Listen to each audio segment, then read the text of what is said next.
కాకినాడ జిల్లా తాళ్లరేవు మండలం చొలంగి పంచాయతీలో ప్రభుత్వ విప్ ముమ్మడివరం శాసనసభ్యులు దాట్ల సుబ్బరాజు పింఛన్ పంపిణీ చేశారు. ఈ సందర్భంగా ఆయన మాట్లాడుతూ కూటమి ప్రభుత్వం ప్రతిష్టాత్మకంగా ప్రతి నెల పేదల సేవలో ఎన్టీఆర్ భరోసా పింఛన్ కార్యక్రమాన్ని నిర్వహిస్తుందని, అలాగే నూతన సంవత్సరానికి ఒక్కరోజు ముందే పింఛన్ పంపిణీ చేయడం ద్వారా నిరుపేదలకు ముందుగానే పండుగ వచ్చినట్లు ఉందన్నారు. ఉప ముఖ్యమంత్రి పవన్ కళ్యాణ్ ఆలోచనలో ప్రజలు ఏ ప్రభుత్వం వలన రాష్ట్ర భవిష్యత్, పిల్లల భవిష్యత్ బాగుంటుందో ఆలోచన చేసి కూటమి ప్రభుత్వాన్ని అధికారంలో ఉండేలా చూసుకోవాలని కోరారు. ఈ కార్యక్రమంలో కూటమి నాయకులు తదితరులు పాల్గొన్నారు.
దగ్గరికి వెళ్ళిపోండి మేడం.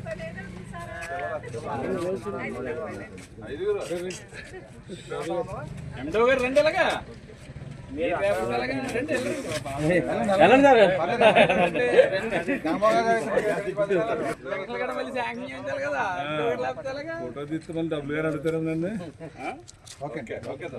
చేసినటువంటి జిల్లా స్థాయి, రాష్ట్ర స్థాయి, మండల స్థాయి నాయకులకు,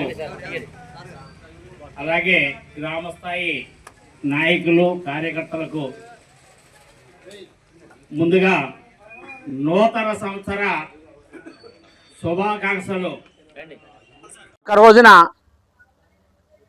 అందరికన్నా ముందుగా, మా నాయకుడి కన్నా ముందుగా ఇక్కడికి విచ్చేసి మా యొక్క కార్యక్రమాన్ని అంతటినీ కూడా ఉత్తేజపరిచినటువంటి పత్రికా విలేకరులకు కూడా ధన్యవాదాలు తెలియజేసుకుంటూ ఉన్నా. మీ అందరికీ కూడా వచ్చేది జనవరి 1 కాబట్టి మీ అందరికీ, మా నాయకులు, కార్యకర్తలతో పాటు పత్రికా విలేకరుల సోదరులందరికీ కూడా నూతన సంవత్సర శుభాకాంక్షలు తెలియజేసుకుంటూ ఉన్నాం. కాబట్టి ప్రతి ఒక్కరు కూడా కొత్త సంవత్సరంలో చక్కటి ఆయుర ఆరోగ్యాలతోని, ధనధాన్యాలతోని, కుటుంబంలో ఉన్నటువంటి పిల్ల పాపలతోని చక్కగా ఆనందంగా గడపాలని చెప్పేసి మనస్ఫూర్తిగా కోరుకుంటూ మీ అందరికీ కూడా మరొక్కసారి నూతన సంవత్సర శుభాకాంక్షలు.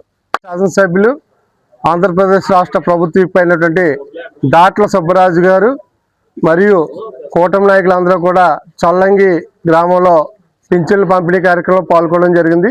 ఈ కార్యక్రమంలో పాల్గొన్న అందరికీ కూడా ప్రత్యేక ధన్యవాదాలు తెలియజేసుకుంటూ, రేపు 1వ తారీఖు యాక్చువల్గానే కూటమి ప్రభుత్వం ముందు ఆలోచన విధానంతో 1వ తారీఖున అందరూ కూడా ఆనందంగా ఉండి సుఖ సంతోషాలతో ఉండాలనే ఉద్దేశంతోనే ఒకరోజు ముందుగానే ఈరోజు ప్రతి ఒక్కరికి కూడా పింఛన్ పంపిణీ కార్యక్రమం చేయడం జరిగింది. ఈ కార్యక్రమాన్ని సహకరిస్తున్నటువంటి రాష్ట్ర ముఖ్యమంత్రి వర్యులు శ్రీ చంద్రబాబు నాయుడు గారికి, ఉప ముఖ్యమంత్రి వర్యులు పవన్ కళ్యాణ్ గారికి కూడా ప్రత్యేక ధన్యవాదాలు తెలియజేసుకున్నాం.